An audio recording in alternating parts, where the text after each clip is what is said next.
थे कि हम बॉर्डर की तरफ मार्च करेंगे, तो कई लोगों ने हमें भी आप देशद्रोही हैं ऐसा कहा। हम आह भी भर लें तो हो जाते हैं बदनाम, वो कत्ल भी करें तो चर्चा नहीं होता। अनशन पर बैठे हैं, हम किसी और पर दुख नहीं दे रहे हैं, पीड़ा नहीं दे रहे हैं। लद्दाख के साथ अन्याय हुआ, 4000 स्क्वायर किलोमीटर चीनियों को सौंप दे, चर्चा नहीं होती। जेल बरोदा आंदोलन के लिए मैं कहूंगा तैयार रखें अपने जेलों को खाली साफ करके। हम आ रहे हैं, अपना हक मांगना सीखो, अपना हक लेना सीखो। बचपन में हमें सिखाया गया था कि अपना हक मांगना सीखो, अपना हक लेना सीखो, मांगने से भी ज्यादा लेना सीखो जो आपका हक है। वचन का पालन करना सीखो, वादों को निभाना सीखो, सच्चाई पर चलना सीखो। ये सब हमारे विद्यालयों में, भारत के पाठ्यक्रम में हमारे शिक्षकों ने हम में ठूस ठूस के भरा है। और अब नहीं होता हमसे जब कहीं अन्याय हो और वो हम पे ही हो, तो और भी आवाज उठाना नेचुरल है, प्राकृतिक है। तो ऐसा ही कुछ जरूरत लद्दाख में पड़ी है। जब लद्दाख जम्मू कश्मीर से अलग हुआ एक यूटी बनकर, तब हमने दो उम्मीदें की थी। पहली तो कि इन पहाड़ों को, इन जनजातियों को संरक्षण 6वें शेड्यूल में मिलेगा। भारत के संविधान में जो रखा हुआ है भारत माता ने ऐसे पुत्रों पुत्रियों के लिए जो थोड़े अलग जीवन जीते हैं, पहाड़ों में हैं, कहीं जंगलों में हैं, जिन्हें हम इंडिजिनस पीपल, ट्राइबल पीपल या जनजातीय लोग कहते हैं। असल में ये एक रखवाले हैं भारत के प्राचीन ज्ञान का।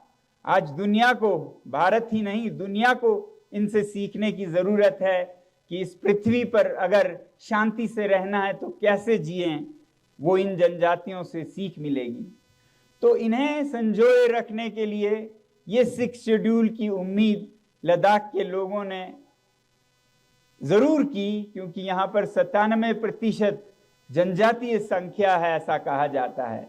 तो ये तो एक बिना सोचे समझे, मतलब प्राकृतिक सी बात है कि ये शेड्यूल यहाँ मिले। और इसी तरह से सरकार ने वादे किए कि ऐसा ही होगा।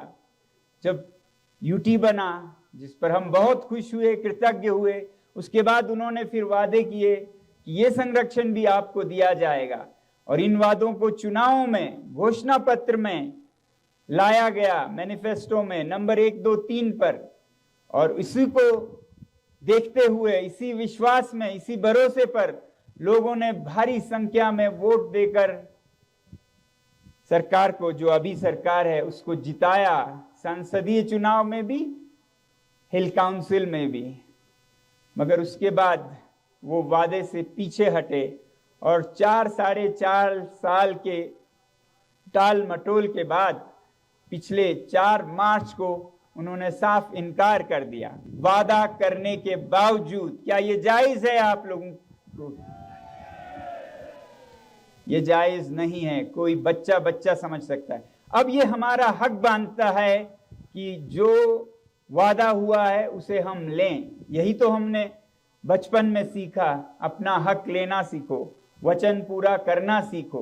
तो हम गांधी जी के पद चिन्हों पर चलने वाले लोग हैं लद्दाख में। बहुत ही आस्था से, पूरी उम्मीद के साथ कि इस रास्ते पर जीत ही होगी, हम चल रहे हैं। उन्होंने एक रास्ता दिखाया था सत्याग्रह का। सत्याग्रह का यानी कि सच्चाई को पकड़ के रखो, उस पे चलोगे तो सफलता मिलेगी ही। तो हम उसी पे पकड़ के सच्चाई की मांग कर रहे हैं, वचन का पूरा करने की मांग कर रहे हैं। और उसके लिए हम सत्याग्रह के ही शैली में अनशन पर बैठे हैं। हम किसी और पर दुख नहीं दे रहे हैं, पीड़ा नहीं दे रहे हैं, खुद पे दे रहे हैं। यही तो गांधी जी का रास्ता था सत्याग्रह का।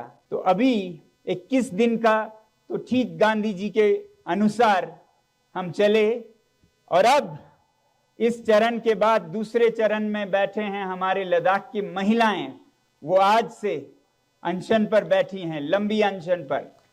और फिर उनके बाद युवा बैठेंगे अनशन पर। और उनके बाद फिर भिक्षुगण जो मठों से गोम्पाओं में हैं, हमारे लद्दाख के धार्मिक गुरु, वो बैठेंगे। फिर बड़े बूढ़े बैठेंगे। फिर हम दोबारा से शायद मुझे बैठना पड़े। हालांकि हम सब उम्मीद करते हैं तब तक सरकार को अपना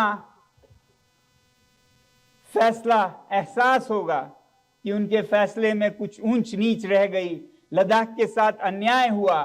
साफ साफ वादा करने के बाद सरकार खुद पीछे हट गई। ये उनको शोभा नहीं देती है। जो सरकार सच्चाई की कस्में खाती हैं और जो सरकार अभी फिर चुनाव में जा रही हैं गारंटीज के साथ, वो अपने घोषणा पत्र में क्या जवाब देंगे और क्या मुंह दिखाएंगे जनता से अगर लद्दाख का ये कहानी चलता रहा। तो इसलिए हमें बहुत उम्मीद है कि अगला चक्र सत्याग्रह का, अनशन का हमें ना करना पड़े, उसकी हम पूरी उम्मीद करते हैं, मगर पूरी तरह तैयार भी हैं। चीन अपना अतिक्रमण बढ़ाए जा रहा है दशकों से, और हाल के सालों में तो हद से ज्यादा। और ये भी छुपाया जा रहा है। एक तरफ इतनी पीड़ा इन चरवाहे समुदायों को, और उसके बाद वो आह भी ना कर पाए। अगर वो आह करें, अगर कोई कहे कि यहां पर जमीनें गई हैं हमारे जमीनों को बचा नहीं पाए हैं, तो उनको कभी देशद्रोही, कभी उनको धमकियां दी जाती हैं। जब हम ये कह रहे थे कि हम बॉर्डर की तरफ मार्च करेंगे, तो कई लोगों ने हमें भी आप देशद्रोही हैं ऐसा कहा। तो मैं कहता हूं, हाँ, हम आह भी भर लें तो हो जाते हैं बदनाम, वो कत्ल भी करें तो चर्चा नहीं होता। ये हालत है आज की सरकार की। हम पे जो जुल्म हो रहा है, हमारे सर कट रहे हैं, हम आह करें तो देशद्रोही बन रहे हैं। जो 4000 स्क्वायर किलोमीटर चीनियों को सौंप दे, चर्चा नहीं होती। तो चुनाव पे असर होने की बात हो तो होनी चाहिए। अगर पाकिस्तान के साथ पुलवामा और उड़ी का असर आपको अच्छा लगता है, तो यहां हमारे चरवाहों के साथ क्या हुआ वो भी आपको मान्य होना चाहिए। जो सच्चाई है वो हम दिखाएंगे, हम कोई झूठ नहीं दिखाएंगे। हम इन्हीं चरवाहों के साथ जाएंगे, वो हमें दिखाएंगे कहां तक हमारे चरागे थे, आज कहां पहुंच गए हैं।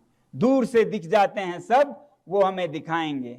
गांधी जी का और एक बड़ा कॉल था, जेल भरो आंदोलन, तो हम उस पे उतरेंगे। अब तीसरा जेल भरो आंदोलन के लिए मैं कहूंगा तैयार रखें अपने जेलों को खाली साफ करके, हम आ रहे हैं। तो जरूरत पड़े तो लद्दाख में भी असहयोग आंदोलन होगा आने वाले हफ्तों या महीनों में।